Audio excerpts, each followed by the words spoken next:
Selamat petang, salam sejahtera. Isu hangat petang ini, Najib hilang kelayakan tanding pilihan raya walau sabitan SRC tangguh, kata pakar perlembagaan. Berita sepenuhnya.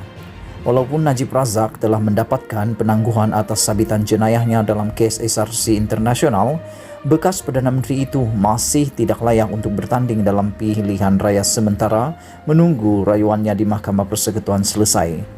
Demikian menurut beberapa pakar perlembagaan dan peguam ketika dihubungi Malaysia Kini hari ini. Syad Salem Faruqi dari Universiti Malaya berkata, walaupun Najib boleh kekal sebagai ahli Parlimen Pekan, tetapi dia hilang kelayakan bertanding dalam pilihan raya mengikut Perlembagaan Persekutuan. Beliau kekal sebagai ahli Parlimen sehingga rayuan atau petition untuk pengampunannya diselesaikan. Ini diperuntukkan dalam perkara 48 dalam kurungan 4 kurungan B Perlembagaan Persekutuan.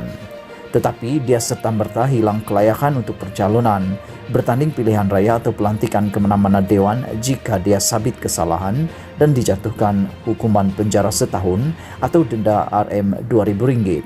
Ini diperuntukkan dalam perkara 48 dalam kurungan 5, kata Syed Salem. Pakar perlembagaan itu berkata Najib boleh bertanding dalam pilihan raya sekiranya dia mendapat pengampunan penuh diraja sebelum hari penamaan calon. Tahun lalu, Mahkamah Tinggi Kuala Lumpur mendapati Najib bersalah atas 7 pertuduhan berkaitan rasuah membabitkan sejumlah Rm42 juta dana SRC internasional serta menjatuhkan hukuman penjara 12 tahun dan denda Rm210 juta. Penghakiman itu dikekalkan oleh Mahkamah Rayuan dalam keputusan sebulat suara minggu lalu, selepas panel 3 hakim mendengar rayuan Najib. Mahkamah Rayuan bagaimanapun membenarkan Najib menangguhkan sabitan dan pelaksanaan hukumannya sementara menunggu penyelesaian rayuan di Mahkamah Persekutuan. Ini disahkan oleh kedua-dua pihak pendakwaan dan peguam Najib ketika dihubungi serta semakan nota wartawan dari mahkamah pada hari itu di mana panel hakim membenarkan permohonan pembelaan untuk penangguhan sabitan dan pelaksanaan hukuman. Susulan keputusan ini timbul persoalan sama ada ahli politik UMNO itu masih layak bertanding dalam pilihan raya akan datang atau tidak. Dengan peguam terkenal Hanif Katri menggesa Mahkamah Rayuan menjelaskan perkara berkenan. Penangguhan tak bermakna lupus sabitan Najib. Peguam kanan Salim Bashir Baskaran turut berkongsi pandangan sama. Berkata penangguhan sabitan yang diberikan kepada Najib tidak mempunyai kesan terhadap kehilangan kelayakannya sebagai ahli parlimen sekarang. Perkara 48 dalam kurungan 4 Perlembagaan Persekutuan menyatakan seseorang itu tidak perlu mengosongkan kerusinya sementara menunggu keputusan rayuannya. Sekarang ini persoalan satu lagi sama ada dia boleh bertanding atau tidak.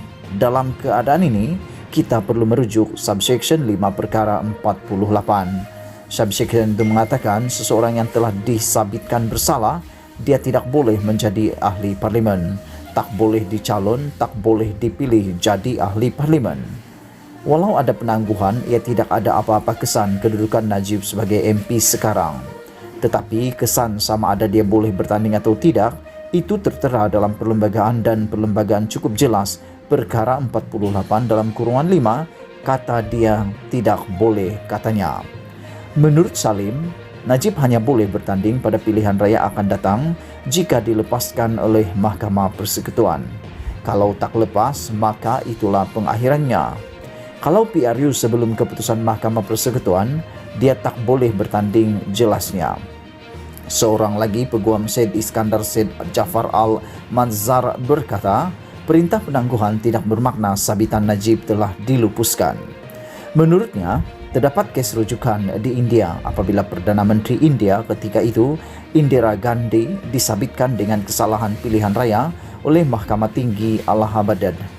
Indira disabitkan dengan kesalahan pilihan raya oleh Mahkamah Tinggi Allahabad. Dia memohon rayuan dan mendapat penangguhan sabitan dan hukuman.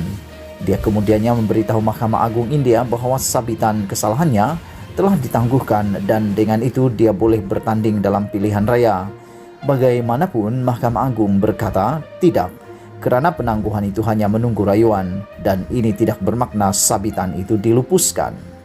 Sementara itu, peguam bela Najib Muhammad Safi Abdullah ketika dihubungi berkata dia tidak mendapat arahan untuk mengulas soalan mengenai bekas Perdana Menteri itu boleh bertanding dalam pilihan raya atau tidak.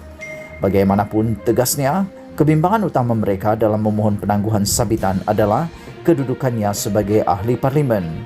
Jadi dengan penangguhan itu beliau masih kekal sebagai ahli parlimen. Pilihan raya itu cerita lain karena dia belum memutuskan apa-apa.